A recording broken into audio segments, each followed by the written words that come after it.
51-ാമത്തെ വയസ്സിൽ ചന്ദ്രശേഖരൻ ജോസഫ് വിജയ് തമിഴ്നാടിന്റെ അധികാരിയാവുന്നു.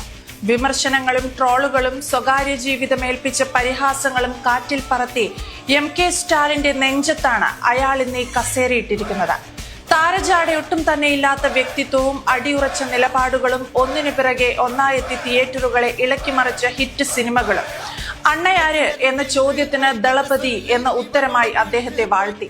10 വർഷം മുൻപ് മുഖ്യമന്ത്രിയാകും എന്ന് തൃഷ പറഞ്ഞതിലും കാര്യമുണ്ട്.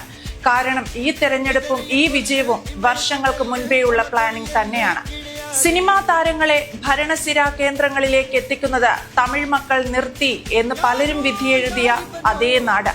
കമൽഹാസനെയും രജനീകാന്തിനെയും ഉദാഹരണം കാണിച്ച് അത് ആവർത്തിച്ച അതേ നാട്.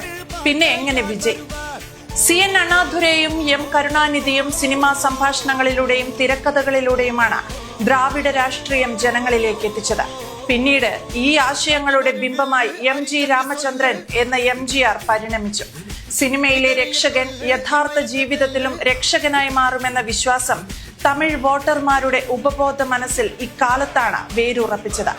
ജയലളിതയുടെയും വിജയകാന്തിലൂടെയും ഈ പാരമ്പര്യം തുടർന്നെങ്കിലും അവരെല്ലാവരും ഒന്നുകിൽ നിലവിലുള്ള വലിയ പ്രസ്ഥാനങ്ങളുടെ ഭാഗമായാണ് രാഷ്ട്രീയ ജീവിതം തുടങ്ങിയത്, അല്ലെങ്കിൽ ദ്രാവിഡ രാഷ്ട്രീയത്തിന്റെ ചട്ടക്കൂടിനുള്ളിൽ നിന്നാണ് സംസാരിച്ചത്.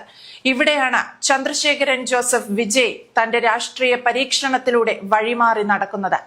വിജയുടെ രാഷ്ട്രീയ പ്രവേശനം കൃത്യമായ ഒരു പ്ലാനിങ്ങിന്റെ ഫലമാണ്. തമിഴ്നാട് രാഷ്ട്രീയത്തെ പതിറ്റാണ്ടുകളായി ഭരിക്കുന്ന DMK, AIADMK എന്നീ 2 വൻ ശക്തികൾക്ക് പിന്നാലെ പോകാൻ അദ്ദേഹം തയ്യാറായില്ല. പകരം ദ്രാവിഡ രാഷ്ട്രീയത്തിന് തമിഴ് മണ്ണിൽ നഷ്ടപ്പെട്ടുകൊണ്ടിരിക്കുന്ന വീര്യം വീണ്ടെടുക്കാൻ എന്നോണം തമിഴക വെട്രി കഴകം എന്ന സ്വതന്ത്ര പ്ലാറ്റ്ഫോം രൂപീകരിച്ചു.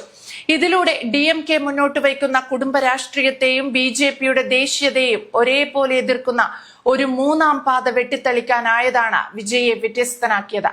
തന്റെ സിനിമകളിലുടനീളം കെട്ടിപ്പടുത്ത സാധാരണക്കാരന്റെ പ്രതിനിധി എന്ന പ്രതിച്ഛായയെ യാതൊരു വിട്ടുവീഴ്ചയുമില്ലാതെ രാഷ്ട്രീയത്തിലേക്ക് സന്നിവേശിപ്പിക്കാൻ കഴിഞ്ഞതും വിജയുടെ നേട്ടം തന്നെയാണ്.